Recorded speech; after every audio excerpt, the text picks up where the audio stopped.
두 챕터를 훑어야 되기 때문에 자세하게 뭘 하진 못해요. 그 좀만 이해를 해주고요. 그리고 나중에 계속 얘기했지만 기회가 되면 내가 동영상으로 좀 이렇게 할게요. 오케이?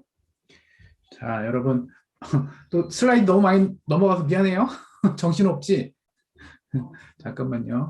너무 많이 오늘 이만큼을 해야 돼, 원래. 어, 자, 우리 저번 시간에 나이키스트 얘기했었어요. 그쵸? 나이키스트에 대해서 이제 설명을 해줄게요. 나이키스트는 이제 내 찾아보니까 네덜란드인가? 저 덴마크, 스웨덴인가? 아무튼 그쪽, 동유럽, 그쪽, 그쪽에 그 학자였더라고요. 공학자였더라고. 그래서 그분이 얘기한 거야. 앞에 보면 굉장히 막 편각, 포함, 음? 뭐 너무 당연한 것 같은데 뭐 일주가 뭐니 뭐 이런 해석부터 나와. 일주, 포함, 정의 막 너무 복잡해. 별로 내가 봐서는 중요한 거 아니고요. 포함만 좀 신경 쓰면 돼요. 포함은 뭐냐면 여러분이 어디 이 점이 이런 폐 여러분이 이렇게 삥 둘러서 이렇게 얘를 둘러치면 이거를 포함시킨 거냐의 개념이 보세요. 이쪽 그림에서는 이 가는 방향, 이제 지금 화살표가 있잖아요. 이걸 이렇게 일주를 한 거야. 이렇게 일주하면 이 일주하는 방향의 왼쪽, 이것만 기억하세요. 왼쪽. 왼쪽은 포함됐다라고 보고요. 이것도 지금 이쪽 방향으로 가면 왼쪽이 이 안쪽이잖아요. 그럼 A가 포함되어 있는 거고, 이거는 왼쪽이 바뀌잖아. 그럼 밖에 쪽이 포함되어 있다라고 보고 안쪽은 포함 안 됐다라고 보는 거예요. 그 개념, 그것만 헷갈리지 마세요. 첫 번째 아파트에서는 그것만 헷갈리지 않으면 되고요. 편각 별로 의미 없고요.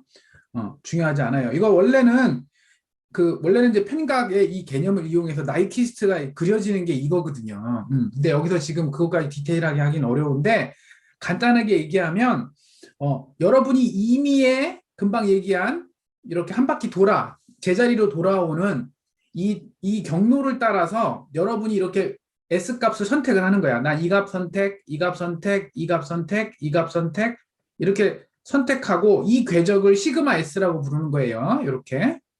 이렇게? 이거 시그마가 아닌가? 또 헷갈리네. 오메가인가?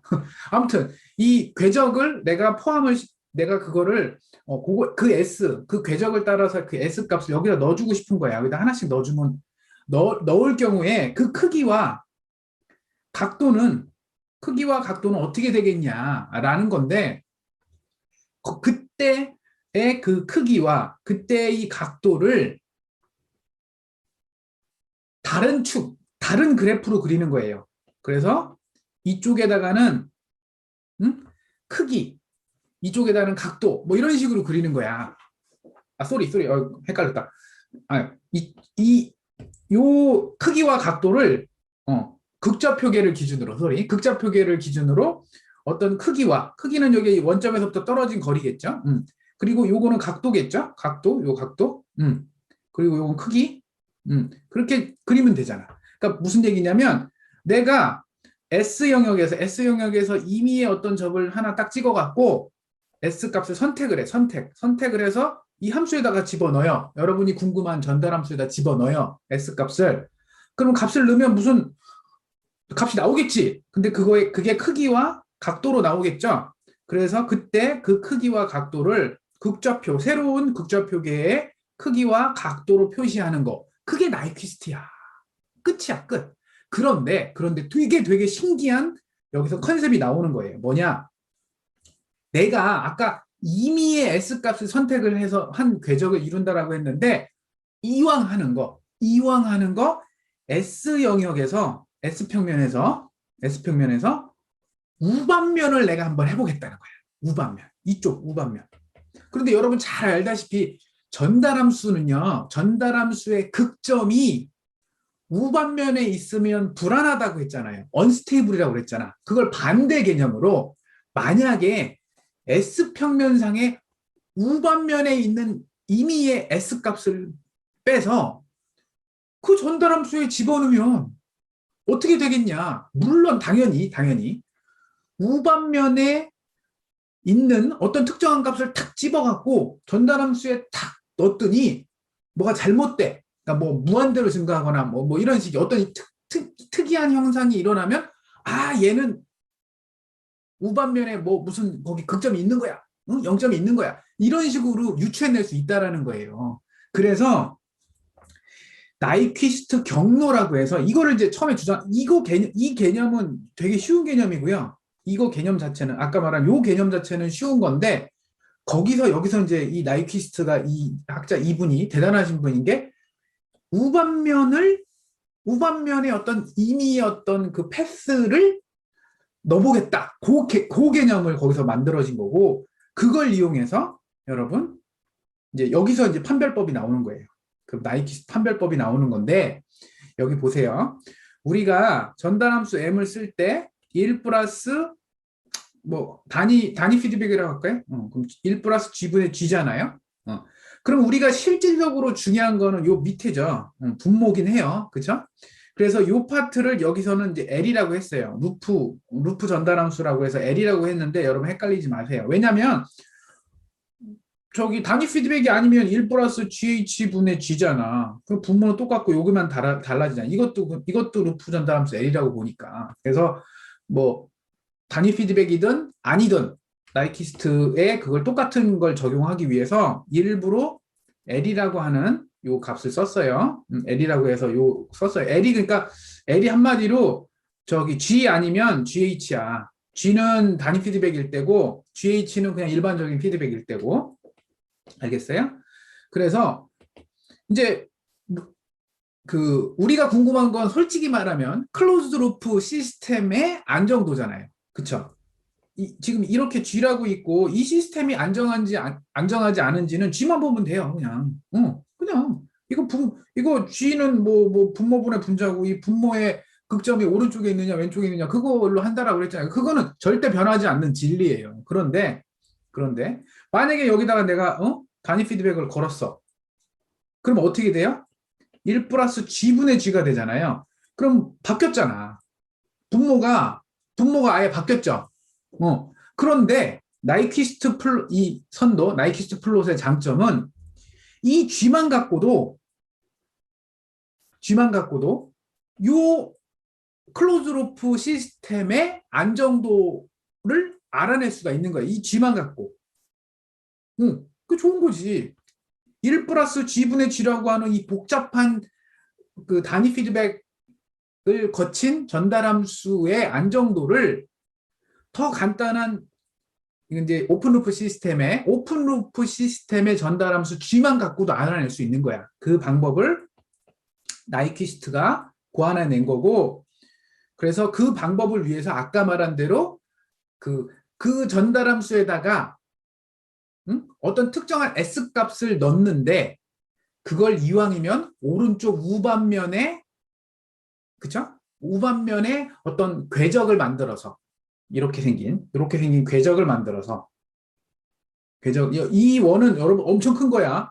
막 무한대부터 무한대예요. 그러니까 그냥 우반면 전체를 해요. 그렇지만 그걸 감싸는 어떤 그 궤적이라는 거죠. 그 궤적을 따라서 여기를 넣겠다. 값을 넣겠다.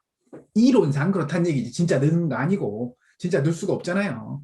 그래서 이론상 그렇게 하면 우반면에 클로즈루프 시스템에 극점이 있는지 없는지를 알 수 있다. 이런 개념이에요. 오케이? 근데 여러분 솔직히 말하면 나도 이 개념 이해하는데 한참 걸렸어요. 기말고사 끝나고 몇 년 있다가 알았어. 그러니까 솔직히 말해서 자동제어 성적이 내가 굉장히 낮아요. 그래서 여러분의 심정을 난 너무나 잘 이해해. 이게 뭔 소리인지 모르겠거든. 처음에 들으면. 그런데 여기서 중요한 공식이 나오는데 요거예요. N은 Z 빼기 P라고 하는데 여기 조심하세요. 어떻게 하냐면 여러분이 나이퀴스트 플롯을 그리고 나면 이제 축이 달라져요. 시그마하고 J오메가는 S평면이잖아요. 그쵸? 여기서 임의의 내 값을 이렇게 끄집어내는 거야. 이 궤적을 따라서 임의의 값을 집어넣어서 어디다가 전달함수 G에다가 넣는 거야. L. 그쵸? 루프 전달함수에다 넣는 거야. 넣어갖고 여기다가 뭘 그리냐면 이 루프 전달함수 L의 실수값과 허수값에 해당하는 값을 여기다 그릴 거예요. 이거 점 하나 해갖고 여기다가 여기다 전달함수 집어넣으면 점이 하나 나오겠지. 딱 찍히겠지. 그리고 그다음에 이거를 해갖고 여기다 집어넣으면 값이 또 하나 나오겠지. 복소수가 크기하고 각도. 그럼 그것도 점 찍고. 그러면 계속 하다 보면 이게 연결된 선이 나올 거 아니에요. 그쵸? 이런 식으로 이렇게 선이 나온다. 오케이? 혹은 이런 식으로 선이 나와요. 그런데 이 궤적이 나이퀴스트 플롯이 어디냐면 마이너스 1, J0 즉 뭐냐면 여기에 여기 마이너스 1 음의 실수 마이너스 1을 지나가는지 포함하는지 아까 포함 얘기했지 포함하는지 포함하지 않는지 그쵸? 그게 핵심이야. 그 포함하는지 포함하지 않는지 혹은 만약에 그거를 포함한다면 뭐 몇 번을 포함하는지 그런 것들을 이용을 해서 판별법을 해. 그러니까 안정하다, 불안정하다 이걸 아는 거예요. 그러니까 근궤적 할 때는 뭐였어요? 직접 극점을 그냥 넣어버렸잖아요. 1 플러스 G에 G 이거를 그냥 했잖아. 그냥 뭐 무슨 이렇게 뭘 돌려서 하는 게 아니라 그냥 바로 했잖아요. 그러니까 뭐 극점이 우반면으로 바로 가는 게 보이잖아. 뭐 어떻게 K 값을 키웠더니 극점이 우반면으로 얼마 이상 갑니다. 딱 바로 나오잖아요. 그게 루트로코스 근궤적이고 이 방법은 예전에 이제 컴퓨터 없어갖고 그걸 못 그렸을 때 이건 좀 그리기 쉽거든. 솔직히 말하면 대충은 그리기 쉬워요. 제대로 그리려면 사람 못 그려요. 대충 그리기 쉬워 이게. 그래서 대충 그리고 나서 마이너스 2를 포함하는지만 체크하면 된다라는 개념이에요. 그래서 이게 조금 더 안정도를 알아내기 좋고 그 다음에 또 중요한 게 상대적인 안정도를 딱 직관적으로 알기에 나이키스트가 제일 그래도 좋다라고 되어 있어요. 그래서 이걸 많이 써요. 오케이? 근데 여러분이 회사 가서 디자인할 때는 나는 루트로커스나 보데 플롯을 더 많이 추천을 하고 그 다음에 여러분이 그냥 그 어떤 시스템이 주어졌을 때 해석해야 되는 거. 그러니까 여러분이 기존에 만들던 제품이 뭐 갤럭시로 하면 되겠다. 무슨 시리즈가 쭉 나오잖아요. 근데 그 중간에 여러분이 딱 회사 취직했더니 우리는 저기 옥토푸스 3 시리즈 옥토푸스 3을 만들어야 돼. 왜냐면 옥토푸스 2를 만들고 나서 이제 올해는 옥토푸스 3 만들어야 돼. 뭐 이런 거잖아요. 그럼 옥토푸스 2에 대해서 일단 분석을 해야 되겠지. 기존 거에 대한 분석. 아니면 다른 회사 제품 분석해야 되겠지. 그럴 경우에는 나이키스트를 이용해서 지금 시스템이 불안정하다. 안정하다. 안정하면 얼마나 안정하냐. 불안정하면 얼마나 불안정하냐. 바로 그거 해석하는 건 나이키스트가 좋고 혹은 니콜스 차트가 좋고 아무튼 그러니까 나이키스트가 좋고 그 다음에 나 근데 뭐가 안 좋으니까 뭐가 개선을 해야 돼. 근데 어떻게 개선해야 되지? 이런 거 할 때는 나는 루트로코스나 보데 플롯이 조금 더 좋은 것 같다라는 거예요.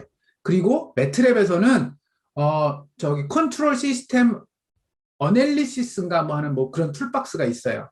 컨트롤 시스템 툴박스 안에 그 분석해주는 그게 있거든요. 함수가. 그거 한번 딱 치잖아요. 그럼 한 번에 전달함수 넣어갖고 딱 치면 한 번에 보데 플롯, 나이키스트, 니콜스 차트, 루트로코스 한 번에 그려줘요.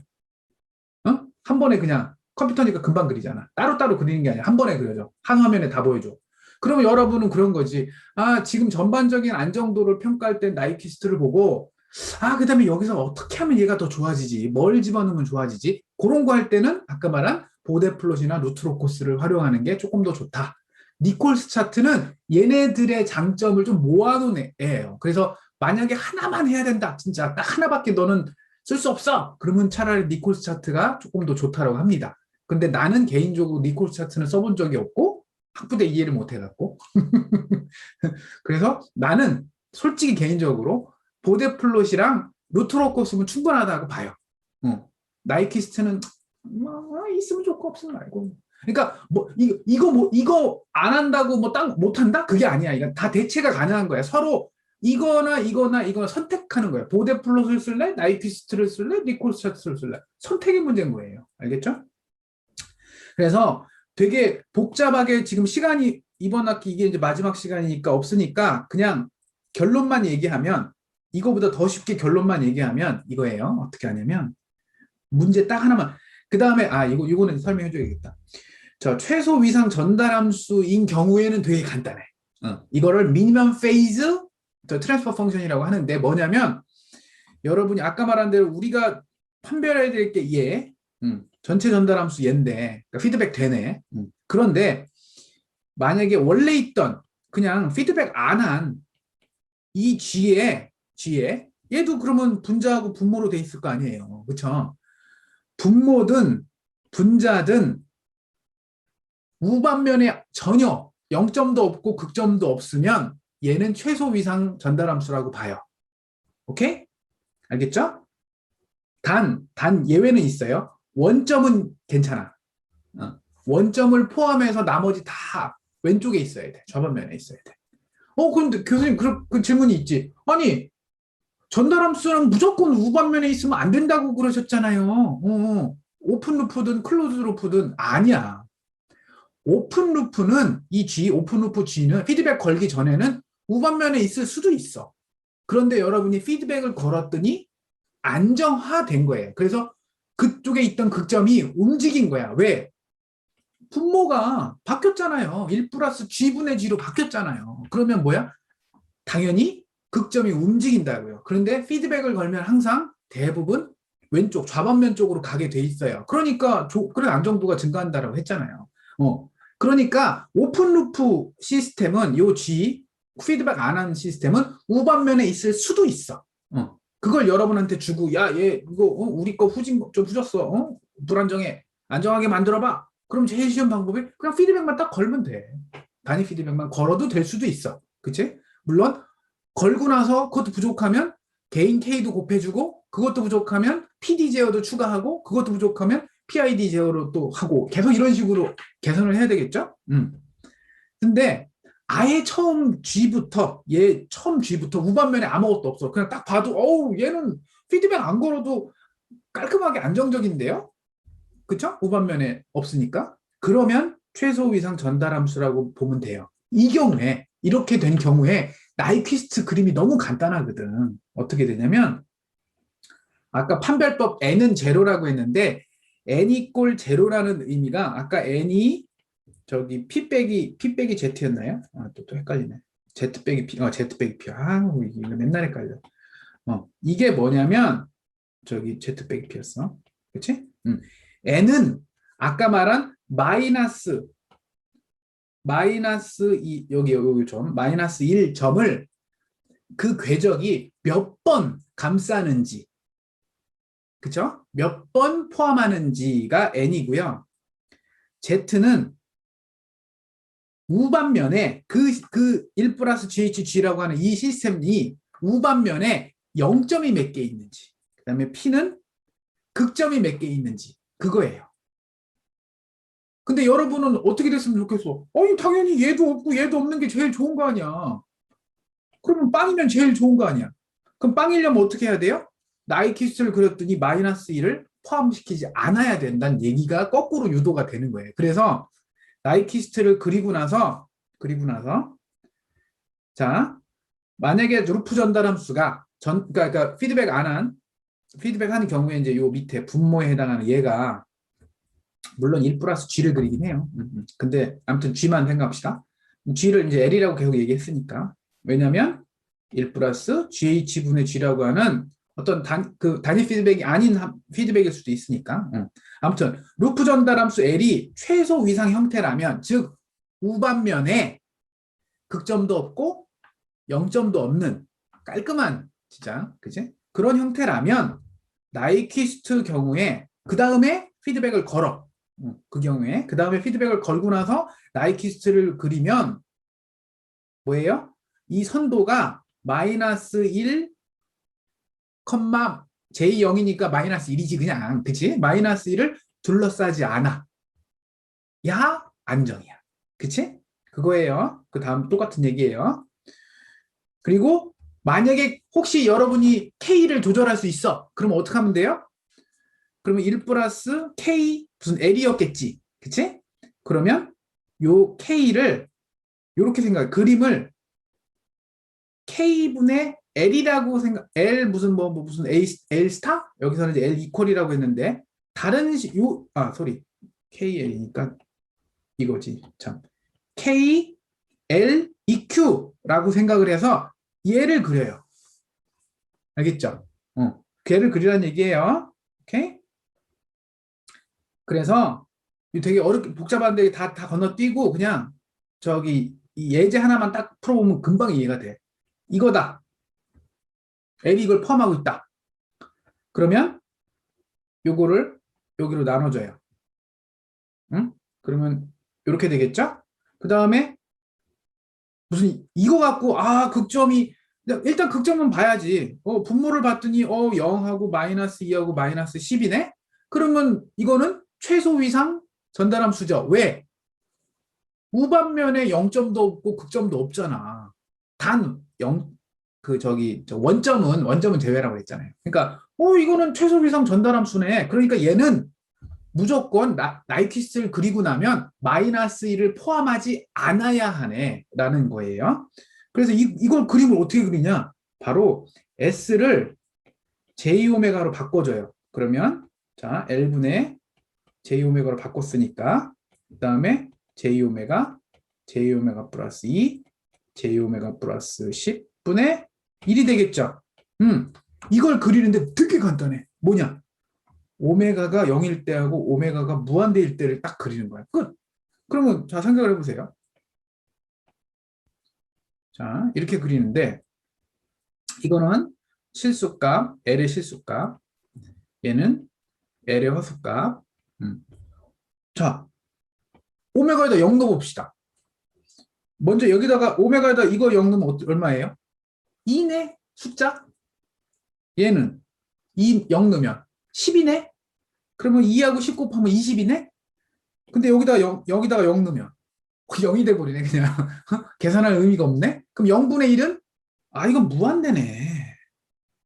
그치? 오메가가 0일 때는 무한대네. 크기는. 그럼 각도는 어떻게 구해? 자, 얘의 각도는 얼마일까요? 오메가가 0일 때 각도. 자, 복소수에서 각도는 아크탄젠트 실수분의 허수잖아요. 그러면 얘는 실수가 10이고요. 허수 파트가 0이에요. 그럼 각도가 몇 도죠? 실수축으로 10으로 가고요. 허수축으로 0이에요. 그럼 각도가 0도죠. 그쵸? 실수축이니까. 양의 실수축이니까. 얘는 0도야. 그럼 얘도 0도겠죠? 그럼 얘는 몇 도예요? 허수축은 특히 오메가가 0이면 오메가가 0이어도 양수 쪽에서 0이었으니까 몇 도겠어? 90도겠지. 얘는 그래서 90도야. 그래서 총합, 근데 이게 분모에 있잖아요. 분모에 있으니까 각도가 분모에 있으니까 마이너스 90도겠죠? 그러면 오메가가 0일 때 크기는 0이고 각도는 마이너스 90도야. 오케이? 그 다음에 오메가가 무한대일 때는 요거부터 다시 해봅시다. 2하고 여기 무한대야. 숫자는 2인데 그러니까 실수는 2로 갔는데 오메가 허수축이 무한대야. 오, 그러면 크기는 무한대네. 그치? 그럼 이것도 무한대, 얘도 무한대, 얘도 무조건 무한대네. 그러면 크기는 0이겠네요. 그래서 크기는 0으로 가고요. 각도는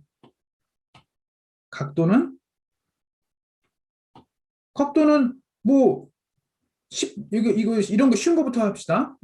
실수축으로 이만큼 가고 각도가 무한대로 가요? 그러면 90도지. 그리고 90도. 얘도 90도. 얘도 뭐 그냥 90도지 뭐. 그치? 근데 분모에 있잖아. 그러니까 다 합쳐서 마이너스 270도예요. 그러면 요 두 개 갖고 그리는 거예요. 너무 간단하잖아요. 이 두 개 갖고 어떻게 그려? 오메가가 무한대일 때 크기는 0이야. 그럼 여기란 얘기죠. 그리고 마이너스 270도래요. 그러면 이게 마이너스 90도, 마이너스 180도, 마이너스 270도. 여기서 출발해서, 그러니까 이쪽이란 얘기네. 이쪽이나 뭐 요 근처로 들어온다는 얘기네. 그 다음에 마이너스 90도로 무한대로 간대. 오메가가 무한대일 때는 크기가 커지면서 마이너스 90도, 마이너스 90도면 이쪽이잖아요. 그러니까 뭐예요? 아, 이런 식으로 가겠구나. 아, 너무 비약이 심했어. 딱 요거 두 개 갖고, 아, 이렇게 그리는구나. 이렇게 그린 거야. 끝. 이게 나이키스트야. 그럼 아까 뭐라고 그랬어요? 최소 위상 전달함 쓰면서 나이키스트를 그리고 났더니, 어디? 마이너스 2를 지나는지가 되게 중요하다라고 그랬잖아요. 그럼 여기가 궁금하잖아. 여기 지나갈 것 같거든, 대충 그렸더니. 그럼 여기를 어떻게 구하지? 바로 아까 요게 어디를 지나가면 돼요? 크기 혹은 뭐야? X축 값이 Y축 값이지. 그치? 허수 값이. 왜냐? 이거 여러분 이거 복소수잖아요. 이거 그래서 막 분모를 유리화하고 막 왔다 갔다 하면 되잖아. 그걸 다 하고 나면 뭐가 나와요? 실수부 더하기 허수부로 표현할 수 있죠. 근데 뭐예요? 허수부가 0인 값이 여길 거냐. 그치? 그거를 해서 계산을 해주면 바로 자 이렇게 해서 계산한 거잖아. 이렇게 한 다음에 요거 두 개 알았지? 그 다음에 뭐예요? 아까 말한 대로 분모 유리화하고 어쩌고저쩌고 하는 거야. 했더니 이렇게 나왔어. 그럼 이 중에 뭐가? 실수축이 0이어야 돼. 이만큼이 0이어야 돼. 그럼 여기가 0이겠지 뭐. 분모가 어떻게 무한될 수는 없잖아. 오메가는 20이겠구나. 마이너스는 없지. 주파수에서 마이너스 없어요. 그러면 루트 20이겠네. 그러면 뭐예요? 아, 여기가 아까 오메가가 무한대일 때였고, 이거 무한대는 이 꼴이 아니죠. 가는 거죠. 이거는 오메가 0일 때야. 그리고 이렇게 오는 거야. 응? 0에서 무한대로 오는 거예요. 0에서 무한대로 오니까 이렇게 오네. 그 여기는 언제 지나가요? 오메가가 루트 20일 때 여기를 지나가네. 오케이? 그걸 해서 계산을 해준 거야. 이렇게. 알겠죠? 여기를 지나간다. 그러면 이제 좀 이따 뒤에 하겠지만 K가 점점 커지면 얘가 점점 이런 식으로 가요. 이렇게. 그러면 어느 이상 커지면 여기를 지나가겠지. 마이너스 1을 그 다음부터 포함하겠죠. 왜? 이쪽으로 가는구나. 소리 이쪽 방향 화살표 방향이 그렇지 이렇게. 왼쪽을 포함된다라고 그랬잖아. 왼쪽. 가는 방향의 왼쪽은 포함이라고 그랬잖아. 이렇게 가면 이쪽이 왼쪽이잖아요. 이렇게 갈 때 왼쪽이니까. 그럼 여기 포함되잖아요. 그럼 마이너스 1을 포함하면 안 된다라고 그랬잖아. 왜? 최소 이상 전달함수일 경우에는 나이키스트 플롯을 그렸을 경우에 마이너스 1을 포함하면 안 된다라고 했어. 만약에 혹시 포함을 할 거면 그 하는 개수, 그 포함한 개수는 이거여야 한다. 어디 갔어? 이 공식을 만족시켜야 된다. 요 공식을. 이 공식은 나이키스트 경로의 0점수, 극점수야. 근데 극점수는 무조건 없어야지. 그치? 자, 페르프 전달함수가 안정하기 위해서는 Z 이꼴 0이어야 돼. 왜? 이것도 Z. 또 계속 시간이 오래 걸리는데. 근데 교수님이 극점이라고 해놓고선 여기는 0점인데요? 이게 분모에 있어서 그래. 분모에 있어서 이게 이제 0점인데 실질적으로는 이게 분수의 분자와 분모 요거를 좀 풀어 헤치면 그게 실질적으로는 극점의 역할을 해요. 그래서 그거 나 이것 때문에 헷갈렸거든. 어릴 때는 대학교 때는 요거 때문에 헷갈렸어. 아무튼 Z가 0이어야 돼. 그래서 만약에 얘를 마이너스 1이라고 하는 걸 감쌀 거면 그 감싸는 횟수는 오픈루프 시스템의 폴의 개수가 우반면에 하나든 두 개든 뭔가 있어야 돼. 그러면 최소 위상 전달함수가 아닌 거지. 그러니까 다시 한번 얘기해 줄게. 그냥 결론만 얘기해 줄게. 결론만 쉽게. 왜냐면 이거 이거 다시 이거 이론하려면 머리가 아프거든. 그러면 수업 한 2시간, 3시간 더 해야 돼요. 오케이? 자, 결론부터 얘기해 줄게요. 여러분 G가 있어요. 응? 얘를 이제 들여다봤어. 전달함수를 봤더니 전달함수의 극점이 다 오른쪽에 없어. 좌반면에만 있어. 너무 좋아. 그럼 뭐라고 불러? 우리는 그거를 안정이라고 부르잖아요. 근데 뭐의 안정이에요? 오픈 루프 시스템의 안정이네? 그러면 그렇게 하고 0점도 없어. 여기 위에 0점도 0점조차도 오른쪽에 없어. 그러면 안정 플러스 0점도 없어요. 오, 0점도 없어요. 오, 그러면 얘를 뭐라고 불러요? 이거를 최소 위상 전달함수라고 부르고 이 경우에는 자, 이 시스템을 내가 피드백을 걸면 당연히 전달함수가 1 플러스 G분의 G로 바뀌니까 다시 계산해야 돼. 그치? 위에 0점 빼고는 다시 계산해. 분모는 다 바뀌니까, 싹 다 바뀌니까 다시 해야 되는데 나이퀴스트를 쓰면 그렇게 안 해도 된다는 얘기예요. 나이퀴스트에서는 그냥 이거 갖고 바로 나이퀴스트 플롯을 그려보는 거야. 이 상태에서 바로 나이퀴스트 플롯을 그려갖고 마이너스 이거는 아무 극점 아니에요. 그냥 점이야. 점인데 얘를 포함하느냐 포함하지 않느냐. 만약에 최소 위상 전달 함수다. 즉 오픈 루프도 안정하고 0점도 없고 오른쪽이 없으면 그냥 이렇게 돼야 돼. 뭐 아니면 뭐 이렇게 되든가. 아예 얘를 포함하면 안 돼. 왼쪽에 없어야 돼. 왼쪽에. 자기가 가는 궤적에 왼쪽에 없어야 돼요. 그러면 얘는 안정이야.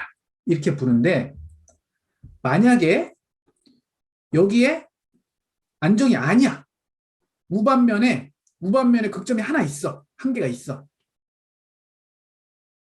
응? 뭐 이런 식인 거죠. S-1에 3, 2, 3이라고 해놓고 2라고 쓰네. 2. 이러면 우반면에 하나 있는 거잖아요. 오픈루프 시스템인데 우반면에 불안정한 극점이 하나 있는 거잖아. 그런데 이거를 여러분 피드백을 걸면 안정해질 수가 있어요. 그 경우에 얘는 어떻게 해야 되느냐? 이거는 나이퀴스트를 그리고 나면 이제 그려졌겠죠. 그리고 나서 마이너스 1을 이 개수만큼 포함을 해야 돼요. 거꾸로. 오히려 그게 바로 이 식이었어. 여기 아까 P가 있었죠. P. 여기 P. 알겠죠? 그러면 하나가 오히려 있어야 돼.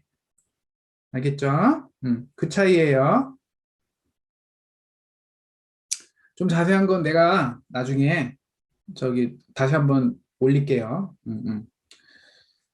자, 그다음에 계속 넘어갑시다. 그래서 근데 여러분 웬만하면 최소 이상 전달함수일 거야. 여러분이 대부분 쓰는 시스템은. 그럼 결론은 뭐냐면 그냥 마이너스 1을 여기 이건 루트로코스고요. 비교하는 거야. 루트로코스로 해석한 거랑 루트로코스로 해석한 거랑 나이키스트로 해석한 거랑 다르냐? 같아요. 같은 결과야. 그러니까 여러분이 편한 걸 쓰세요. 여러분, 나는 나이키스가 더 편해요. 나는 루트로코스가 더 편해요. 편한 거 쓰세요. 그리고 더 웃긴 거는 뭐냐면 매트랩 같은 거 툴을 쓰면 나이키스트든 뭐 루트로코스든 보데플롯이든 똑같아. 난이도라는 게 없어. 왜냐면 손으로 그리면 뭐는 더 쉽게 그리고 뭐는 더 어렵게 그리는 건 당연히 그런데 컴퓨터 입장에서는 명령을 나이퀴스를 치느냐, 루트, 로커스, R 로커스, 그 명령어, 단어를 이걸로 칠 거냐, 나이퀴스트로 그 명령어를 칠 거냐, 그 차이밖에 없어요. 그래서 여러분이 편한 걸로 쓰고 편한 거 갖고 해석을 하세요. 알겠죠? 그리고 똑같아. 그래서 전방 경로에다가 극점 추가하고 0점 추가하면 그림이 어떻게 바뀌는지 우리 루트로코스 할 때도 뭐 극점을 넣으면 극점 뭐 밀어내고 0점을 넣으면 막 끌어내고 뭐 그런 얘기 했잖아. 그거야, 그 얘기.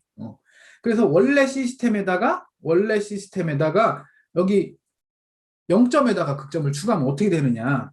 원래 시스템은 이거였는데 원래 시스템 나이키스트 그랬더니 이거였어.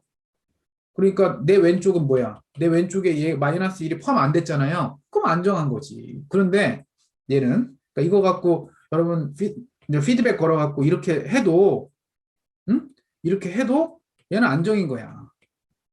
그치? 그런데 여기다가 만약에 내가 여기 전방 경로에다가 여기 전방 경로 여기다가 이 앞쪽에다가 만약에 뭐 S라고 하는 극점을 추가했다.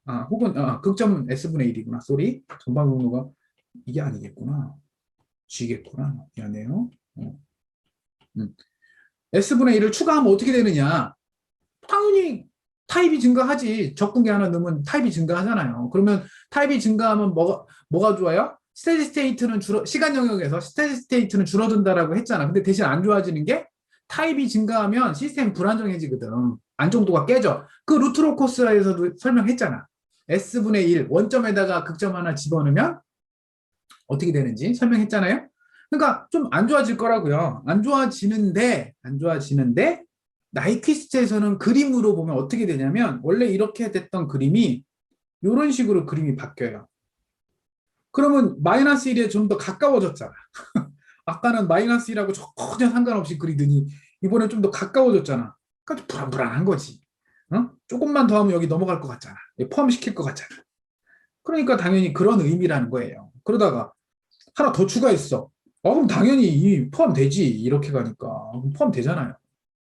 하나 더 넣으면 아우 당연하지. 포함되잖아.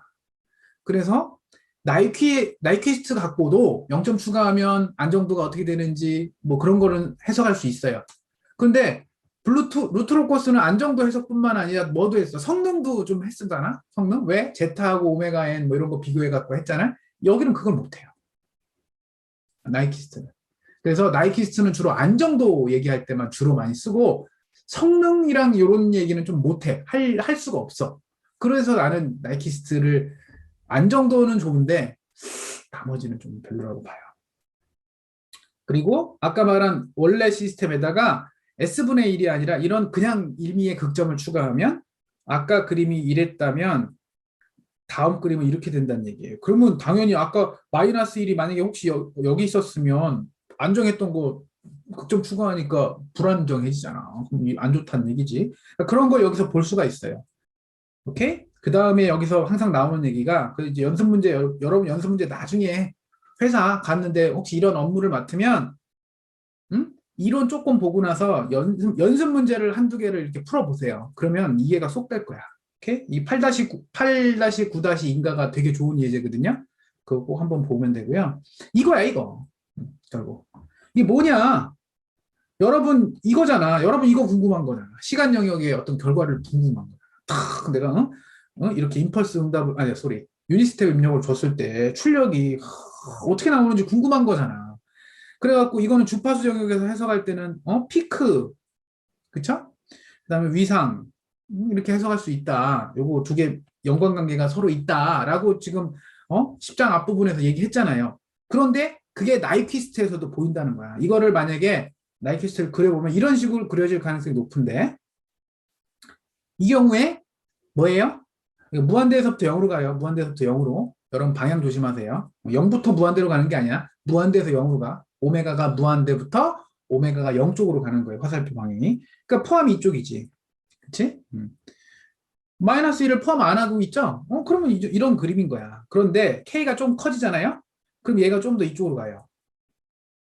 그럼 좀 여기 가까워졌잖아. 불안불안하지. 그러면 그게 실제 시간 영역에서는 어떤 의미로 느껴지냐면 진동이 좀 더 많아지는 거야. 오버슈트도 좀 많아지고. 이렇게. 오버슈트가 커진 거지. 참 진동이 많아진 게 아니고. 그 의미는 또 주파수 영역에서 보면 피크가 커진 거죠. 그러니까 여러분 결론은 이거예요. 나는 이게 궁금해.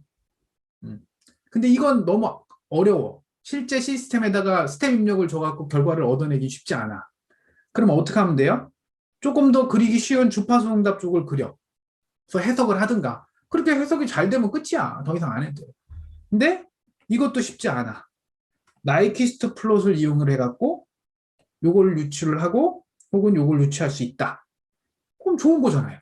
그래서 나이키스트 갖고도 성능도 조금 얻어낼 수 있다라고 하는 거예요. 근데 주로 이제 안정도예요.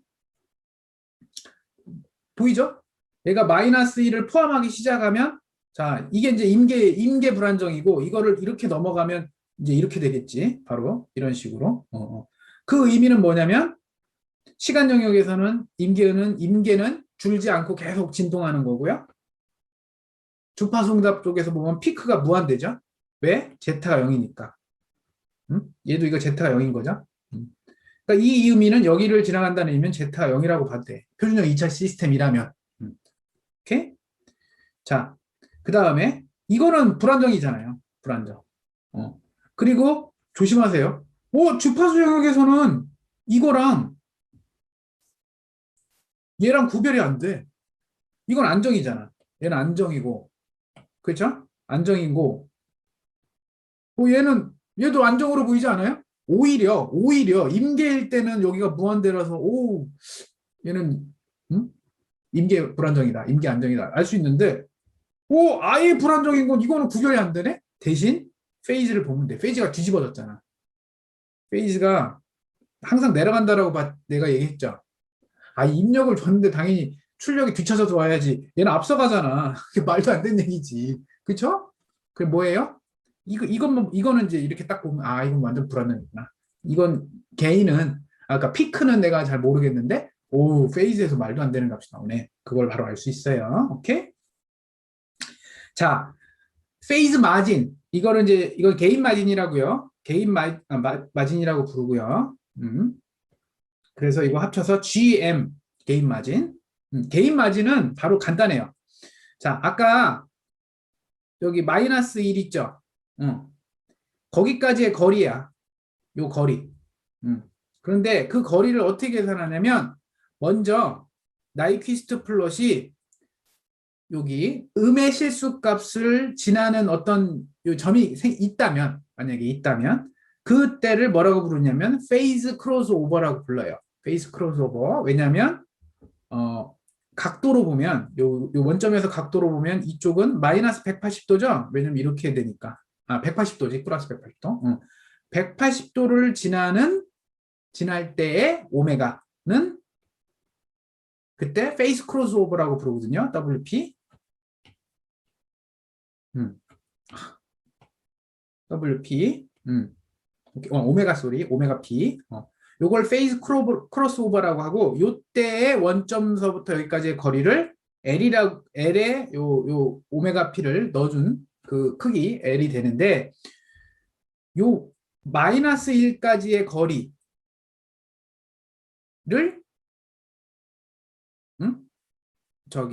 그 차이를 개인 마진이라고 불러요. 그 이유는 뭐냐면, 여러분, 자, 1에서부터까지 거리잖아요. 1 빼기 L이죠. 그치? 그런데 로그 스케일을 취해보면, 아니다. 로그 스케일이 문제가 아니구나. 그래서 그냥 정의를 이렇게 했어. 개인 마진은 요거를 뒤집어서 분수로 만든 다음에, 그쵸? 이렇게 뒤집은 다음에 로그를 취해준 거야. 그러니까 데시벨로 바꿔준 거예요. 그리고 나니까 이게 분모에 있었으니까, 로그에서는 분모에 있으면 그게 원래대로 돌아가면서 마이너스 1이 붙겠죠? 그래서 이런 식으로. 그래서 이걸 개인 마진이라고 불러요. 그게 뭐냐면, 원점에서부터 요 음의 실수축을 지나는 요 값을 개인 마진이라고 불러요. 알겠죠? 오케이? 근데 그렇게 된 이유는 너무나 당연한 거야. 왜냐면 아까 1까지의 거리가 중요하다라고 그랬지. 1을 지나는 게 중요하다라고 했지. 그치? 그러면 2를 로그 스케일을 취하면 얼마예요? 0이거든. 그러면 0 빼기 요 개인 마진도 결국에는 뭐예요? 개인 마진도 여기서부터 여기까지 거리잖아. 그럼 여기서 개인 마진 빼주면, 0에서 개인 마진 빼주면 딱 요 거리가 나오는 거 아니에요? 이만큼. 그런 개념이야. 그렇게 생각하면 쉬워요. 그래서 아무튼 개인 마진이 1부터의 거리라고 생각하면 돼. 무슨 여기 계산할 때는 0부터의 거리인데, 실제 의미는 그 마이너스 1에서부터 거기까지의 거리를 거꾸로 생각하는 거다. 이렇게 생각하면 돼요. 그게 이득 여유고요. 그러니까 그 지금 말하는 개인 마진은 클수록 좋은 거야. 무한대이거나 양수면 좋은 거야. 그 경우가 뭐예요? 아예 만나지 않거나 이렇게 안 만나. 그러면 개인 마진이 무한대야. 좋은 거지. 혹은 만났는데 마이너스 1하고 요 사이를 지나. 이건 양수라고 나와요. 맞아. 양수로 나와. 좋은 거야. 그런데 이렇게 되면 어떻게 되냐면 이 마진이 0 나와요. 계산해보면 0이야. 그리고 이렇게 넘어가면 음수로 나와요. 개인 마진이 음수다? 그럼 안 좋은 거예요. 여유가 없어. 마진이 여유거든. 직역하면 이득 여유잖아. 여유가 없는 거야. 문제가 있다는 얘기지. 오케이? 그거예요. 여기 이제 설명 나오고요. 그다음에 그다음에 위상 이제 페이즈 마진이에요. 페이즈 마진. 극단적인 예가 이건데, 자, 원점을 기준으로 음의 실수축을 건너 지나가는 거는 똑같아요. 그래서 이 A하고 B하고 나이키스트 다른 시스템인데 A하고 B라는 두 시스템의 나이키스트를 그리고 놨더니 저 개인 마진이 똑같아. 그런데 누가 봐도 뭐가 더 불안해요? B가 불안한 거지. 그치? 이게 무슨 의미냐면 어떤 이유에 의해서 무슨 뭐 시스템이 오래됐거나 얘기했잖아요. 센시티비티 얘기하면서 뭐 시스템이 오래됐거나 뭐 어쩌고저쩌고 뭐 외란에 의해서 약간 움직일 수도 있거든 시스템이. 그래서 이게 만약에 살짝 옆으로 이렇게 틀어져 돌아간다고 생각합시다. 원점을 기준으로 돌아요. 그러면 이렇게 해서 만약에 그림이 이런 식으로 이렇게 돌아가서 그리면 이런 식으로 이렇게 살짝 시프트 되면 이렇게 각도가 이렇게 살짝 몇 도 한 5도 정도 돌면 B는 그냥 바로 여기를 지나가잖아요. 그럼 마진이 그냥 개인 마진이 아까 계산됐던 게 의미가 없어. 근데 얘는 한참 돌려야지 여기까지 이런 식으로 오겠죠? 그래서 그 회전에 대한 마진, 즉 페이즈에 대한 마진도 중요하다. 그래서 페이즈 마진도 계산을 해줘요. 페이즈 마진은 그래서 어떻게 돼요? 이걸 한 다음에 아까 그 마이너스 1을 기준으로 원을 하나 그려요.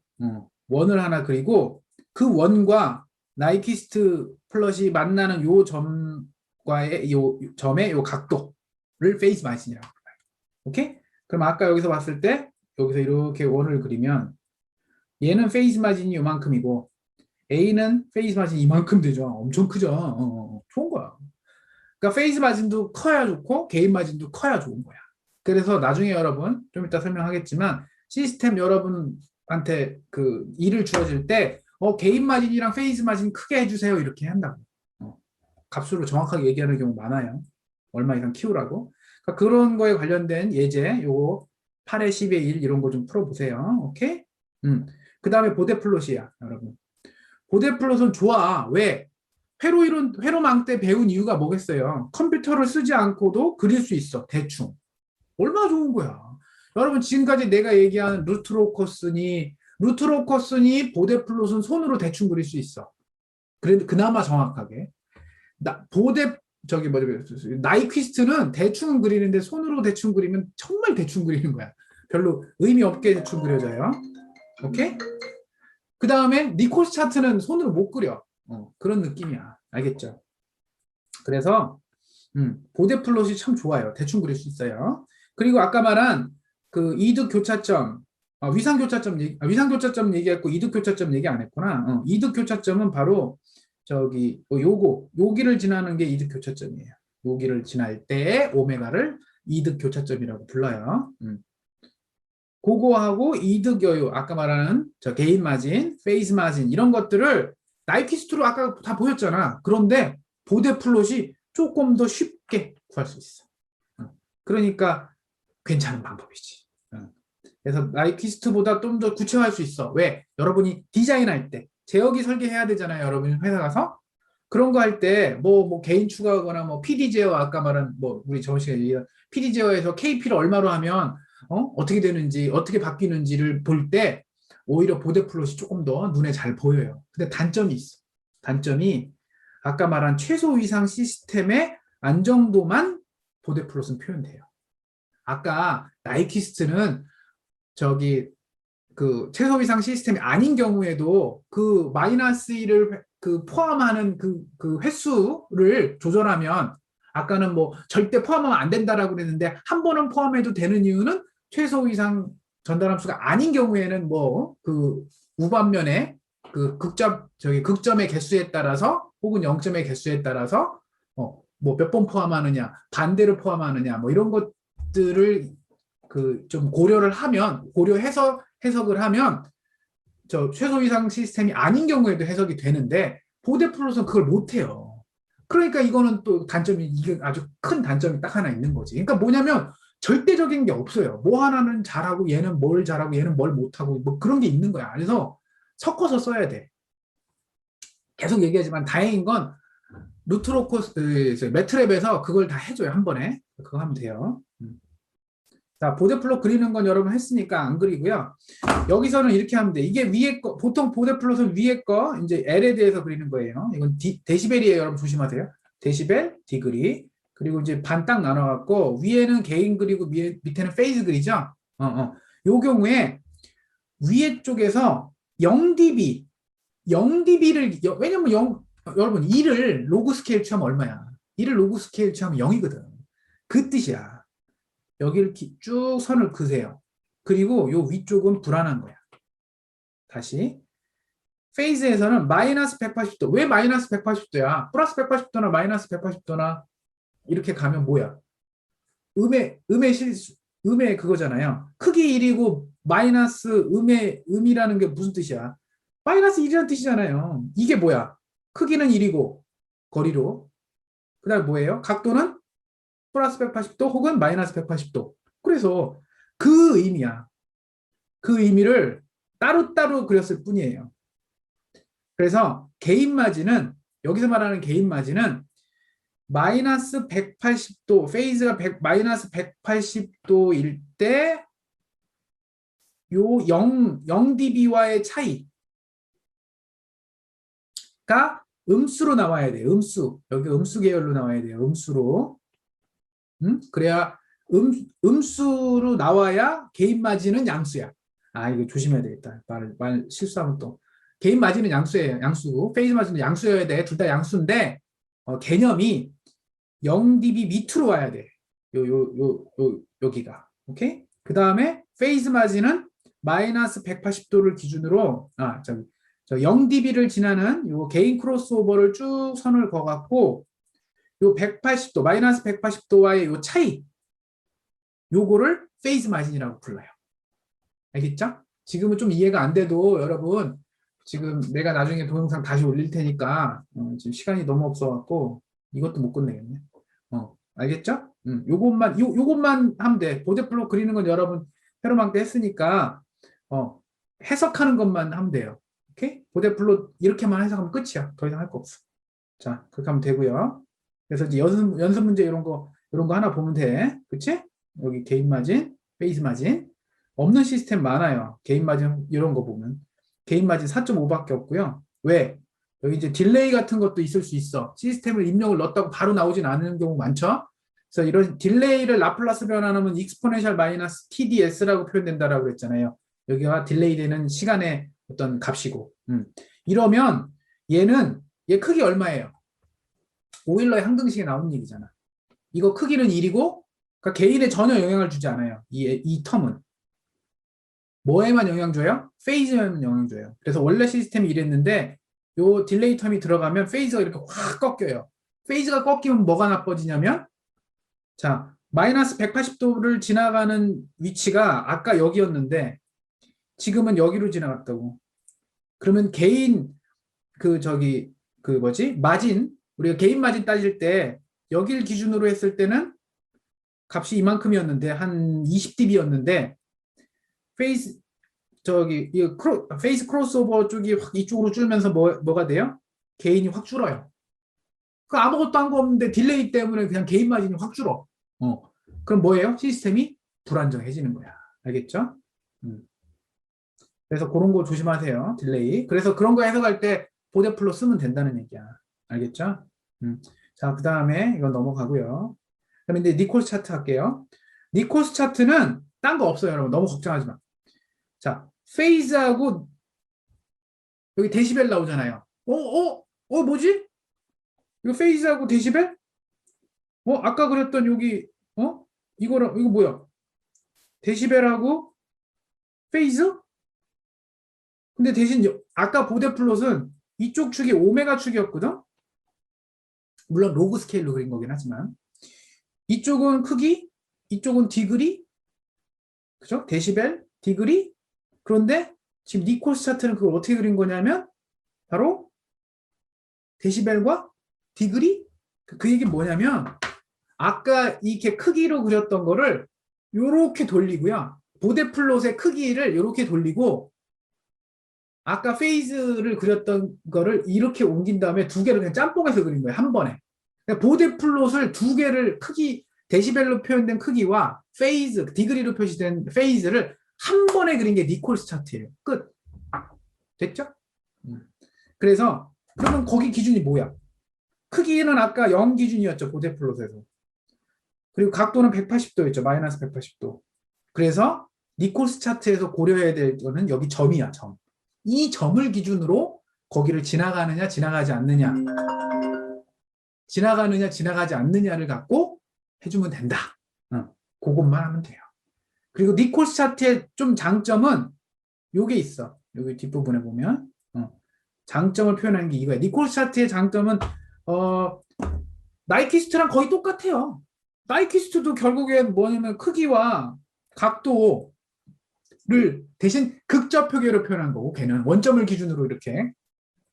얘는 그냥 X축하고 Y축으로 직각좌 표계로 표현한 거야. 그러니까 여러분 솔직히 눈으로 보기에는 얘가 조금 더 편할 수도 있어. 니콜스 차트가. 그러니까 나이키스트랑 니콜스 차트랑 하는 일이 똑같아요. 거의. 그런데 니콜스 차트가 조금 좋은 장점 중에 하나는 이거예요. 여기 보면 여기 나중에 보면 알겠지만 요 점을 기준으로 그리고 요 축과 요 축과 요걸 기준으로 그치? 0과 마이너스 180도를 기준으로 여러분이 어떤 K라고 하는 어떤 뭐 개인 이런 거 설계해야 된다라고 했잖아. 그걸 했더니 만약에 이 니콜스 차트 그림을 그렸더니 만약에 이렇게 됐었어. 그럼 뭐예요? 마진이 없는 거지. 간당간당한 거. 조금만 하면 막 불안정해지는 거지. 그런데 얘는 개인을 추가하면 이 축이 쉬프트를 밑으로 해요. 위아래로. 그래서 그림이 이해가 쉬워. K를 증가시키면 K를 원래 이랬던 거를 참 K를 증가시키면 위로 올라가는 거지. 위쪽으로. K를 증가시키면 이렇게 위로 올라가요. 쉬프트. 그러니까 뭐야? 니콜스 차트 하나 딱 그려놓고 나서 개인을 좀 요만큼 키우면 보통 개인을 키우는 걸 좋아하니까 개인을 키우면 시스템 반응이 좋아지잖아요. 우리 저기 PD 제어에서 P 값 키우면 반응성 좋아졌으니까.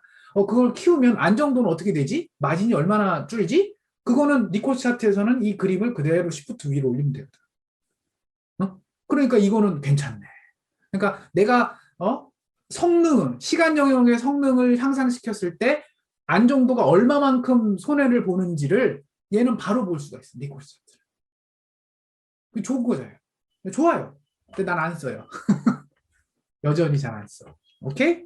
자, 그게 10장의 끝이고요. 자, 그 다음에 8장 빨리 얘기할게요. 저기 10분 만에 얘기해 줄게.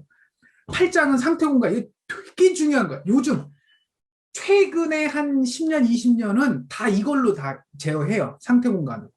상태는. 근데 물론 회사에서는 간단한 시스템은 제가 계속 얘기했잖아. PD 제어면 된다고. PD 제어로 성능은 잡고 PD 제어 혹은 PID 제어로 성능을 잡아요. 어떤 성능? 시간 영역의 성능이죠. 대부분 시간 영역의 성능인데 시간 영역의 성능을 잡았더니 얘가 점점 불안해지는 것 같아요. 혹은 불안정한지를 평가를 안 하면 안 돼. 우리 차 성능 너무 좋은데? 성능 좋아지는 거 눈에 보이니까. 왜? 제로백 빨라지고, 뭐 핸들 팍팍 돌고, 팍팍 돌고, 눈에 확 보이는데, 얘가 안정한지는 체크를 안 하면, 그걸 팔면 사고가 나거든. 안정하지 않으면, 차가 가다가 내가 어느 순간 어떤 이유에서 차가 낡아지든지 뭐가 되든 어떻게 돼갖고 이렇게 핸들을 탁 틀면, 차가 전혀 내가 원치 않는 출력이 나오는 거야. 갑자기 막 확 커지는 출력이 나오는 거야. 그러면 어떻게 사고가 나잖아요. 그래서 성능을 좋게 하는 거는 우리 아까 썼던 PD 제어니 뭐 이런 거 쓰면 되고요. 그러면서도 이게 진짜 과연 안정한 건지, 그런 안정도를 해치지 않는지. 근데 보통 성능을 좋게 하기 위해서 개인을 보통 키우거든. 피드백된 그 에러 값에다가 개인 값을 키워요. 그러면 왜냐면 에러를 빨리 줄이니까. 네거티브 피드백이니까. 네거티브 피드백인데 거기다가 PD 제어를 할 때 P 값을 키우면 그 에러에 대한 거를 더 많이 그 입력 신호로 쓰겠다. 그럼 그 얘기는 에러를 빨리 줄이려고 하니까 반응성은 되게 좋아져요. 그러니까 당연한 거야. 시스템에 개인을 입력 컨트롤러의 개인 키우면 반응성 좋아지고 좋아져. 근데 어느 순간 안정도가 해쳐질 거예요. 그럼 그거를 알아야 되잖아. 안정성. 그럼 그걸 어떻게 알아요? 쉬운 방법이 루트로코스? 루트로코스는 딱 보이잖아. 개인이 어떻게 하면 어느 이상 커지면 뭐 우반면으로 넘어갑니다. 불안정해집니다. 근데 그렇다고 또 간당간당하게 하는 것도 바보 같잖아요. 0부터 240까지가 안정한 개인의 값입니다. 그러면 나는 성능은 최고로 하고 뭐 그러니까 난 K는 240으로 해야지. 그러면 큰일 나는 거야. 알겠죠? 마진을 그래서 여유를 줘야 된다는 얘기예요. 그래서 240이 아니라 한 200. 그 정도로 해야 된다는 건데 아무튼 그럼에도 불구하고 그게 어느 정도의 영향을 주는지는 나이키스트나 루트로코스나 니콜스차트나 보데플롯 같은 걸로 좀 확인을 해보는 게 좋겠다라는 거고 그건 그렇게 하면 돼요. 그러니까 여러분 지금까지 배운 거 갖고 회사 가서 정말 설계 잘 할 수 있어. 성공할 수 있고. 그런데 최근에 컨트롤 이론 중에 이쪽 그 스테이트를 제어해서 뭔가 시스템의 성능을 향상시키고 안정도를 증가시키는 요 연구가 최근에는 더 많이 되고 있어요. 다른 그 기존에 우리가 썼던 그 모델 기반의 모델 기반이구나. 소리. 전달함수를 이용한 어떤 그런 해석보다 이걸 더 많이 써요. 최근에는. 그래서 이거는 저번에 근데 한번 했었어요. 3장인가 4장에 잠깐 이게 나왔었죠. 스테이트 스페이스에 대해서. 그래서 뭐냐면 시스템의 입력과 출력만 갖고 해석하는 게 전달함수 방법이지. 입력과 출력의 비율만 갖고 생각하잖아, 시스템을. 그러니까 솔직히 말하면 박스 안에 입력과 출력만 갖고 해갖고 요 G, 나중에 뭐 피드백을 해도 뭐 M, 뭐 이런 식으로 했잖아요. 스테이트 스페이스는 뭐냐면 이 내부가 궁금한 거야. 입력과 출력뿐만 아니라 이 내부에 얘네들이 어떻게 연결돼서 동작을 해서 결과가 나오는지까지 다 해석하겠다. 좋은 거지. 아니 자동차를 하는데 핸들을 이렇게 돌리면 우리 차는 핸들을 이렇게 돌리면 바퀴가 이렇게 돌아갑니다. 그렇게 아는 거와 우리 차는 핸들을 돌리면 핸들 축에 연결된 모터가 어떻게 동작을 해서 그 모터에 의해서 앞바퀴에 연결되어 있는 또 다른 모터가 이렇게 제어가 되고 그 둘 사이의 연결은 무슨 기어로 연결돼 갖고 그래서 바퀴가 이렇게 돌아갑니다. 차이가 많이 있잖아. 앞서 말한 핸들을 돌리면 바퀴가 이렇게 돕니다는 전달함수 방법이에요. 입력하고 출력만 생각하는 거야.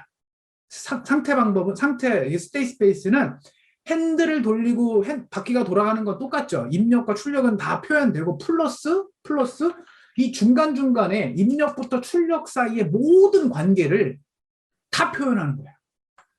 오케이? 그래서 그런 이 중간중간의 관계, 이거를 스테이트라고 부르는 거예요. 그래서 어떠한 시스템이 있을 때 이런 N차, 여기 화면에 보이죠? N차 시스템이 있을 때 이 N차 시스템을 그 사이에 무수히 많은 스테이트와 그들 사이의 어떤 관계식으로 다 표현해 보겠다라는 거예요. 그래서 그렇게 하면 출력도 그 스테이트 사이의 어떤 관계식으로도 표현도 할 수 있다. 그래서 이 상태 방정식이라는 거는 그 상태들 사이의 관계, 출력 방정식은 그 상태들의 관계에 의해서 결과적으로 결과가 어떻게 나오는지 이 두 개의 방정식을 합쳐서 상태 방정식과 출력 방정식을 합쳐서 상태 공간이라고 부르는 거예요. 오케이? 스페이스. 오케이? 자, 그래서 식은 일반적인 식은 이게 더 맞아요. 이거는 선형, 비선형 할 것 없이 다 표현되는 거야. 아까 전달함수 표현 방법의 가장 큰 그 한계가 그거야. 비선형 함수를 해석하기가 어려워요. 그건 그 굉장히 큰 바틀렉이지. 그런데 상태 공간에서는 비선형이든 선형이든 다 표현할 수 있고요. 해석도 되게 이제 최근에 많이 발달해서 이 상태 공간에서 해석하고 제어하는 방법들이 많이 좋아져 갖고 이게 더 좋아요. 한마디로. 그런데 내 얘기는 그럼에도 이거와 같은 더 좋은 솔루션이지만 회사에서는 얘를 거들떠도 안 볼 수도 있어. 왜? 기존에 30년, 40년 동안 계속 써오던 방법이 있거든. 전달함수 방법으로도 충분히 어느 정도 커버는 되니까 어느 정도는. 만약에 그런 제품과 그런 회사에 가갖고 계속 일하면 그냥 그 정도만 하면 돼요. 그런데 최근에 무슨 새로운 드론을 만들어, 자율주행 자동차를 만들어. 이러면 이제 전달함수는 한계가 부딪히고 새로운 이 상태 공간 이런 방법을 써갖고 제어를 하는 게 당연한 거예요. 그래서 나 같은 로봇 하는 경우에도 간단한 건 전달함수로 하고요. 좀 복잡한 거, 제대로 해야 되는 거, 정밀 제어해야 되고 뭐 이런 것들은 상태 공간으로 해석을 해요. 알겠죠? 자, 이게 선형일 때는 이런 식으로 선형이니까 곱하기와 더하기로 표현하는 거지. 그래서 A 매트릭스, B 매트릭스, C 매트릭스, D 매트릭스, E 매트릭스, H 매트릭스. 정말 성의 없이 만든 거죠. A, B, C, D, E. 그치? H는 왜야? F라고 하지. F는 또 펑션의 약자니까 또 F는 안 되고, G도 전달함수로 많이 썼으니까 G도 안 되고. 그러니까 그 다음에 H네. 그치? I도 많이 쓰잖아요? 매트릭스에서 I는 우리 그거니까. 그리고 또 뭐 있어? J는 이너셜로 썼으니까 벌써 안 되고. K는 아무튼 A, B, C, D, E, H 썼어요. 근데 뭐 책마다 좀 달라요. A, B, C, D는 절대 안 바뀌고요. E하고 H는 책마다 조금 달라요. 근데 아무튼 이런 식으로 이게 무슨 뜻이야? 이거 해석하는 거 자체가 이거야. 출력은 내가 원하는 출력은 기존에는 이거지. 출력과 입력 사이에 여기 입력 사이에 그냥 전달함수다. M이다. 그러니까 곱하면 된다. 이거야, 이거. 이거 T가 아니라 S지 참. 이거야. 이게 전달함수 기존의 방법이라면 상태 공간에서는 출력은 입력도 당연히 영향을 주고 그다음에 다른 어떤 그 내부에 있는 상태가 어떤 조합에 의해서 영향도 주고 얘네들은 이거는 이제 노이즈예요, 여러분. 이건 악영향. 우리 했었잖아. 디스터번스. 이거 신경 쓰지 맙시다. 이거 괜히 디스터번스까지는 머리 아프니까. 없다라고 가정합시다. 우리도 전달함수 할 때 없다라고 가정하고 다 했잖아. 이렇게만 생각하는 거예요. 입력과 어떤 상태와의 어떤 관계식으로 나온다. 출력이. 그런데 이 상태는 상태들 사이에 또 관계식이 있는데 그 관계식은 이렇게 표현된다. 상태의 변화는 어떤 상태들의 선형조합과 입력의 선형조합의 또 다른 선형조합이다. 뭐 더하기라고 합시다. 선형조합이란 어려운 말이니까. 그러니까 그치? 상태는 또 상태와의 조합이야. 그러니까 아까 말한 바퀴랑 그거예요. 바퀴의 상태는 누가 결정해요? 모터가 돌아가는 각도에 의해서 조정되겠지. 그 모터의 각도 조정은 누가 했겠어요? 그 핸들에 달려있는 센서의 어떤 값에 비례하겠지. 그 핸들의 센서 값은 뭐에 비례해요? 여러분이 돌리는 입력에 비례하겠지. 그러면 이 모든 관계식을 모든 그 연결된 고리, 상태들을 다 표현하겠다는 거고 아까 전달함수는 뭐예요? 이거 3도 돌리면 출력이 이거 바퀴가 3도 돕니다. 끝. 그럼 개인은 뭐야? 1. 입력이 3이면 출력은 3. 그거밖에 신경 안 쓰겠다는 얘기예요. 오케이? 그러니까 이게 훨씬 더 좋은 거죠. 그래서 상태 공간 3분밖에 없다. 이게 되게 내용 많아요, 여러분. 솔직히 말하면. 이것만 갖고도 한 학기 또 해도 돼. 그래서 이거 그냥 넘어갑시다. 쭉. 그러니까 그런데 우리가 저번 다행인 게 중간고사 전에 한번 했었어. 해갖고 이런 거 했었잖아요. 상태 공간 표현하는 거. 시험에도 냈었잖아. 이거 했잖아. RLC 상태 공간으로 표현하는 거. 전달함수도 표현할 수 있고 상태 공간으로도 표현할 수 있다. 상태 공간으로 표현하면 상태 2개로 했었는데, 그치? 기억나죠?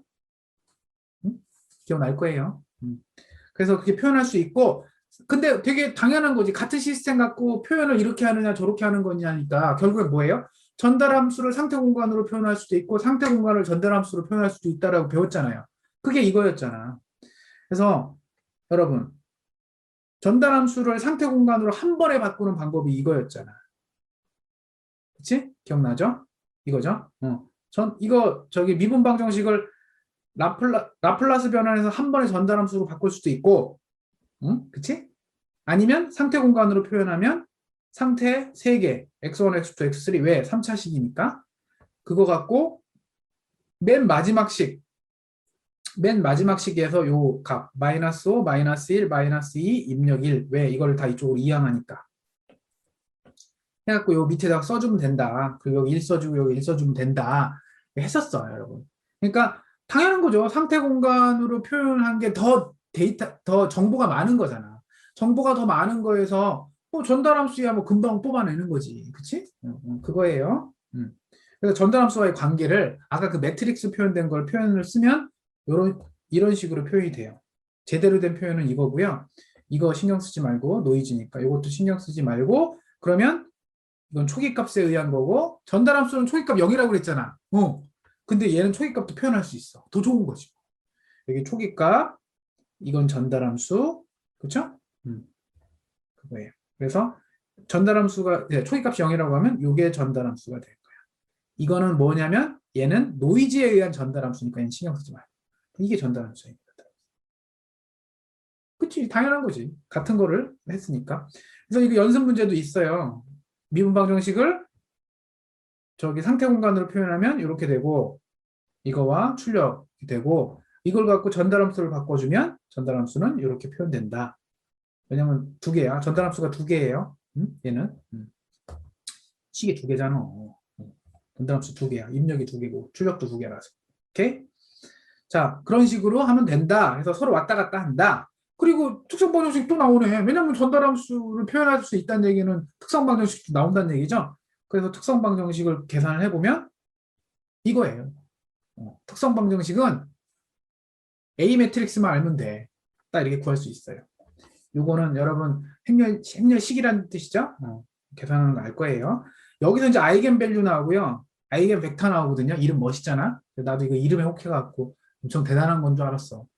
뭐 특별한 건 아니고요. 그래서 이걸 아이겐 벡터와 아이겐 밸류를 써갖고 얘를 그러니까 우리 상태 공간 상태 잡을 때 마음대로 잡을 수 있다라고 그랬지. 어떤 조건에 의해서 뭐냐면 그 상태로 충분히 표현할 수 있는 상태를 잡으면 된다. 뭐 이런 식이었죠. 그래서 상태를 바꿀 수가 있어.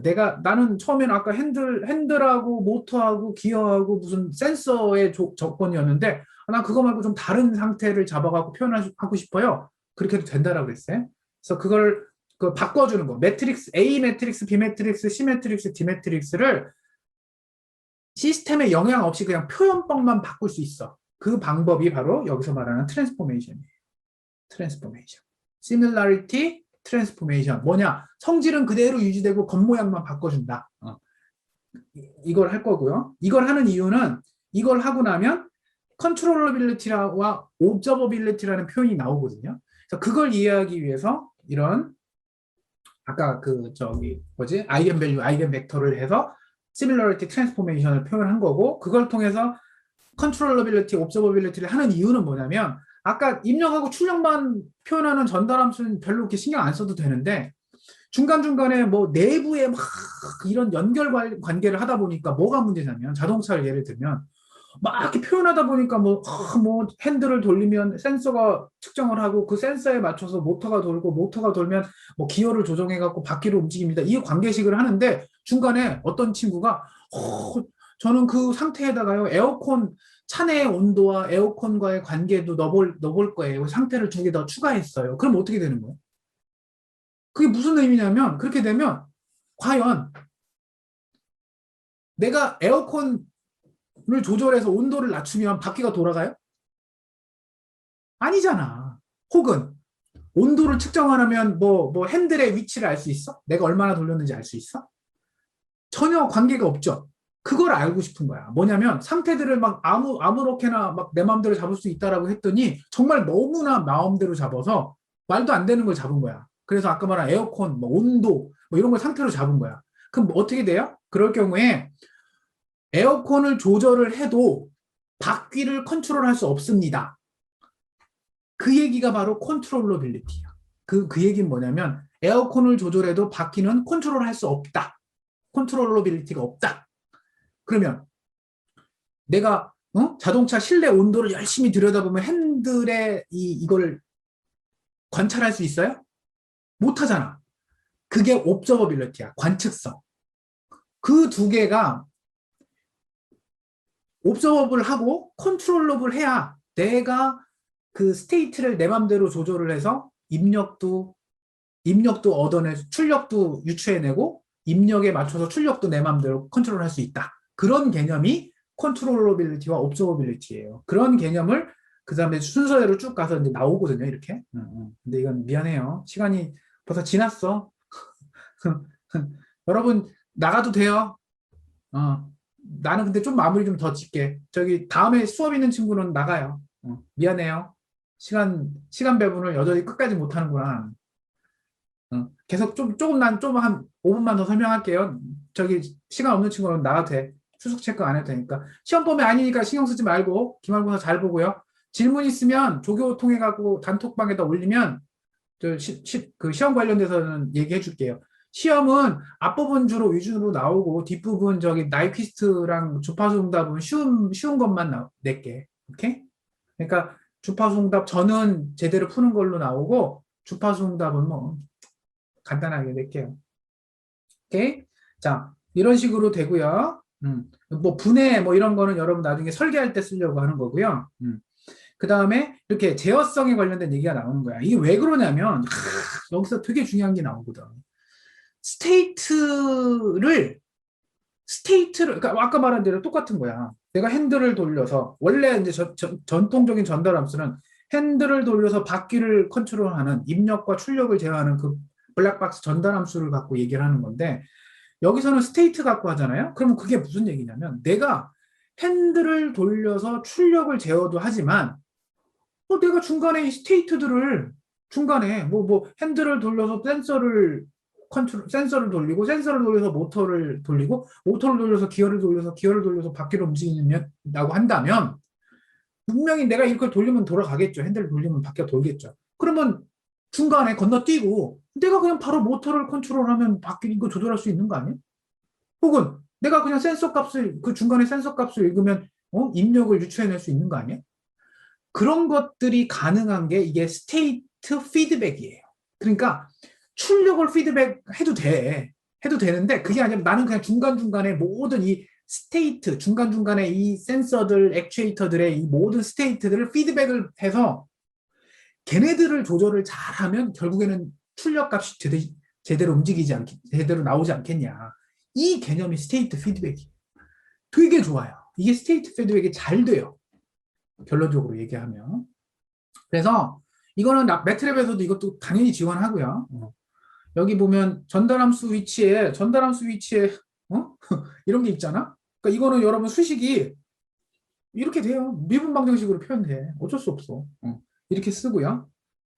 스테이트를 피드백한다는 의미예요. 그래서 여기 보면 스테이트잖아. 여기 넘어가는 게 스테이트를 넘어가고 스테이트에다가 시메트릭스 곱한 게 원래 출력 y잖아요. 출력 y가 나가고 있고요.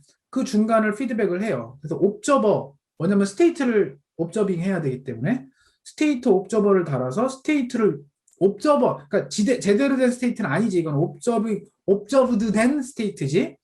센서를 통해서 하겠죠. 그거에다가 게인을 곱해갖고 내가 원하는 입력이 나오도록 입력값을 만들어서 그 값을 스테이트 여기 스페이스 거기 컨트롤에다 집어넣어서 피드백을 하겠다. 이 개념이 최근에 제일 많이 쓰고 있는, 제일은 아니지만 많이 쓰고 있는 겁니다. 알겠죠? 그래서 대신 문제가 있어요. 모두 상태 변수 여러 개잖아. 감지하려면 돈 많이 들어, 센서 많이 달아야 되니까. 그리고 아까 가관측성이 따라 가관측성, 옵서버빌리티 때문에 다 되는 건 아니에요. 모든 걸 할 수는 없어. 최대한 할 수 있는 거고, 최대한 하면 좋다. 결론적으로 되게 좋다라는 거고, 쭉 넘어가서 가관측성 이런 거지. 전달함수 입장에서 보면 이런 거예요. 입력이 있고 출력이 있는데 블랙박스 신경 안 써도 되고. 이런 시스템은 뭐야? 상태가 전혀 상관없는 출력에 영향을 주는데 내가 입력으로 얘를 연결을 못해. 그럼 얘는 뭐예요? 컨트롤러블 하지 않아. 그래서 UC, uncontrollable이라고 한 거야. 그리고 얘는 이 상태는 내가 컨트롤을 입력으로 할 수 있지만 얘가 출력에 영향을 전혀 안 줘요. 그건 뭐야? 아무 의미 없는 거잖아. 컨트롤러블 하지. 그리고 옵저버블은 반대거든요.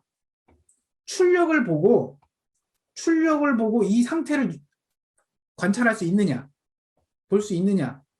이렇게 연결되어 있으면 화살표를 거꾸로 타고 가면 얘를 볼 수가 있거든. 얘도 거꾸로 화살표를 타고 가면 얘를 볼 수 있거든. 그런데 이 그림처럼 얘는 얘를 읽을 수가 없어요. 거꾸로 타고 갈 가능성이 없어. 얘도 못 가. 그래서 얘는 observable 하지 않아. unobservable 하다라고 그래요. 오케이? 이런 개념이 controllability와 observability의 그 개념입니다.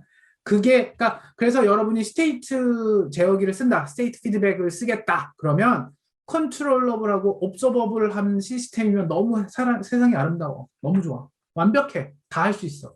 그런데 뭐가 안 될 수가 있고 스테이트 중에 일부는 안 될 수도 있고 일부는 될 수도 있어요. 그러면 되는 것 같고 결론적으로 내가 원하는 값이 나오게 할 수 있느냐? 그건 또 다른 문제야. 머리가 점점 아파지기 시작하죠. 자, 그렇게 해서 스테이트 피드백을 하는 예제가 바로 여기 나옵니다. 여기. 이런 식으로 시스템이 있을 때 스테이트 피드백을 써갖고 내가 원하는 그 값을 만들어낸다. 그래서 이거 예제 있었죠? 저 앞쪽에 그거를 미분화 선용이죠. 선용화해서 제어기를 설계를 저 스테이트 피드백 제어기를 달아갖고 스테이트 스페이스 컨트롤러를 달아갖고 이렇게 전담성을 이거 뭐 쭉 설명하다가 어디 갔죠? 제어기를 안 나오네요. 이렇게 여기서 한번 이렇게 스테이트 피드백을 달 수 있다. 아까 그 예제는 좀 이상하다. 나오다 말았다. 그래서 결국에는 여러분 이런 PD 제어기랑 또 약간 영향 좀 비슷할 수도 있어. 여기 PD 제어기랑 스테이트 피드백을 가진 시스템하고 약간 비슷해. 또 이렇게 다 만난다니까. 그쵸? 그래서 지금 이번 학기에 스테이트 피드백도 못 하고요. 그 다음에 나중에 이제 11장 이 스테이트 피드백 다 하잖아요. 이 뒷부분에 이제 쭉 하다 넘어가잖아. 그리고 나면 이제 11장에서는 뭘 얘기를 하냐면 진짜 이게 진짜야. 솔직히 말하면 11장만 하면 여러분 이번 학기 그냥 이 자동제어 책은 그냥 다 접어도 돼. 11장을 이해하기 위해서 1장부터 10장까지 한 거야. 근데 11장을 못했어. 미치겠어. 여러분 미안해요. 그래서 요것도 방학 때 올릴 거야. 내 기필코에 11장까지 다 완벽하게 다 끝낼 거야. 그리고 나서 여러분은 좀 시간에 촉박해서 못했지만 아마 이 동영상을 11장까지 찍은 동영상을 활용해서 이번 학기에 찍은 동영상 활용을 해서 내가 봐서는 내년부터는 무조건 11장까지 다 진도를 끝낼 생각이에요. 여러분 이번 학기는 조금 미안해요. 그런데 이게 불가능한 일정이라는 건 이해를 해줘. 왜? 내가 다른 학교에 가서 상담을 해봤거든. 다른 교수님들하고.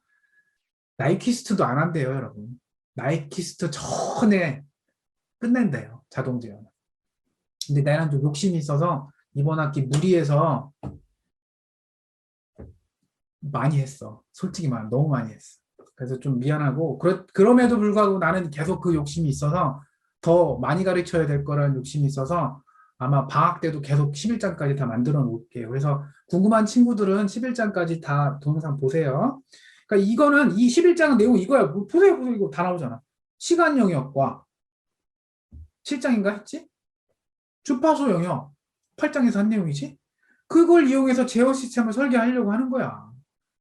그래서 비례 제어기, 미분기, 적분기, PD 제어잖아요. PID 제어기. 거기다가 추가적으로 이게 간단한 제어 시스템에 그걸 달아갖고 쓰겠다는 거고 리드 제어기, 페이즈 리드, 페이즈 레그라는 건데요. 리드 레그 컴펜세이터라고 부르는데 그것까지 추가해서 하겠다.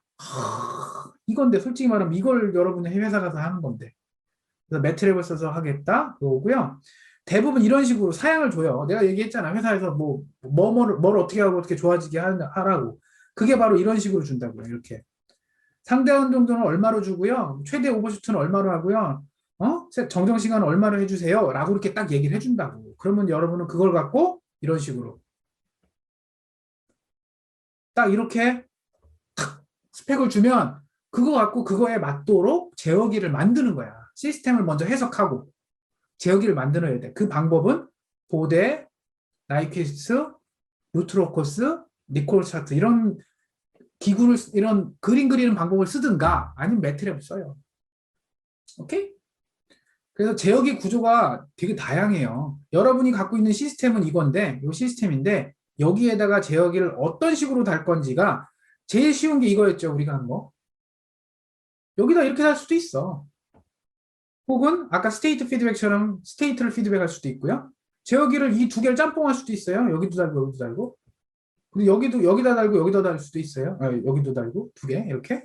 이거는 이제 피드 포워드 컨트롤러인데 이건 또 다른 얘기인데 이렇게 달 수도 있어요. 이렇게 다양한 구조가 있어. 그러니까 여러분이 회사 가면 되게 머리가 아프지 좀 솔직히 말하면.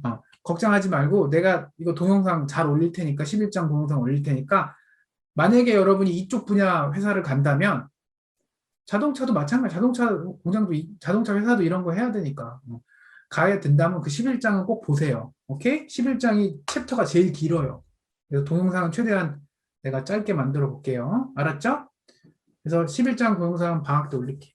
여러분 시간을 15분이나 오버해서 너무 미안하고 한 학기 수고했고 시험 잘 보고 점수는 잘 줄게요. 문제도 쉽게 낼게.